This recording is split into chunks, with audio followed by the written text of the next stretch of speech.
Dalam mengakselerasi transformasi ekonomi terlebih di tengah kondisi krisis global saat ini, pemerintah telah mengambil berbagai langkah strategis seperti percepatan transformasi digital, peningkatan kualitas SDM, pengembangan ekonomi hijau, penerbitan Perpu Nomor 2 Tahun 2022 tentang Cipta Kerja, dan juga termasuk pemindahan ibu kota Nusantara, pemindahan pusat pemerintahan dari Jakarta keluar Pulau Jawa tidak terlepas dari struktur perekonomian Indonesia yang secara spasial masih terkonsentrasi di Pulau Jawa serta mempertimbangkan pertumbuhan penduduk dan daya dukung Pulau Jawa, terutama di wilayah Jakarta yang semakin menurun.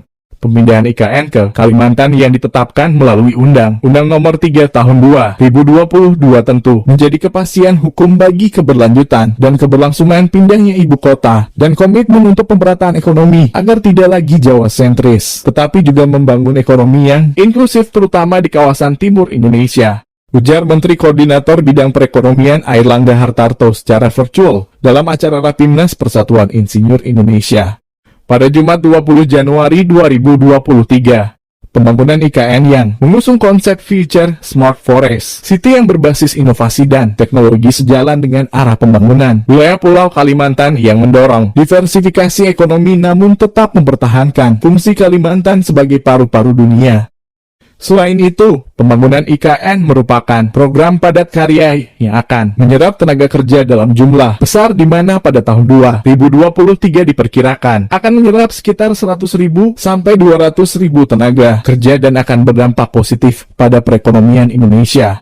Kedepan, pembangunan IKN ini tidak hanya tentang pembangunan infrastruktur, tetapi juga multiplier effect seperti penguatan konektivitas antar moda, pengembangan koridor pangan dan pertanian dan juga pengharusutamaan penanggulangan bencana serta adaptasi perubahan iklim, kata Menko Airlangga.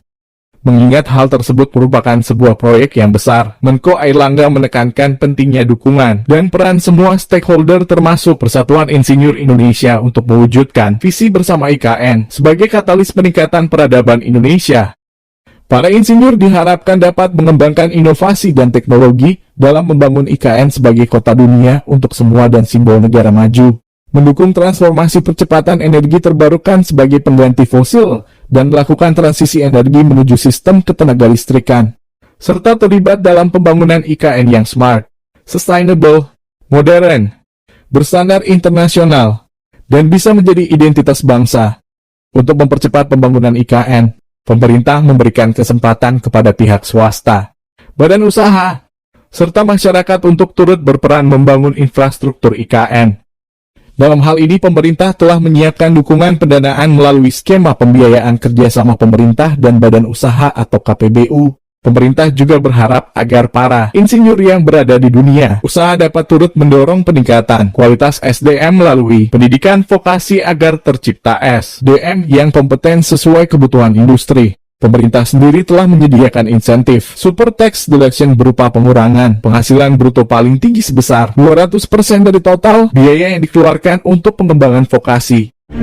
Kita pertama tugas kita itu adalah membangun basic infrastruktur. Pertama tadi sudah kita lihat bagaimana menyediakan air baku ya dengan membangun bendungan Sepaku Semoy dan intake Sepaku.